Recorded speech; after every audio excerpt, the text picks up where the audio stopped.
British comedian এবং অভিনেতা রাসেল ব্র্যান্ডের বিরুদ্ধে ধর্ষণ, অশালীন হামলা ও যৌন নিপীড়নের অভিযোগে মামলা দায়ের করা হয়েছে।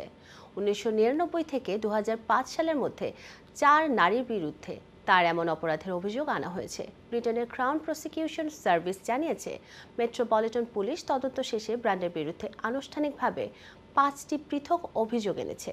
এসবের মধ্যে রয়েছে এক নারীকে ধর্ষণ, অপর নারীর উপর অশালীন আক্রমণ, একজনকে ওরাল রেপ এবং ২টি যৌন নিপীড়নের ঘটনা। ব্র্যান্ডের বর্তমান যুক্তরাষ্ট্রে অবস্থান করছেন, তবে তাকে আগামী ২রা মে ওয়েস্টমিনস্টার ম্যাজিস্ট্রেট আদালতে হাজির হওয়ার নির্দেশ দেওয়া হয়েছে। প্রসিকিউশন সংস্থা জানিয়েছেন, যদি তিনি স্বেচ্ছায় ফেরত না আসে তবে তার বিরুদ্ধে প্রত্যর্পণের পদক্ষেপ নেওয়া হতে পারে।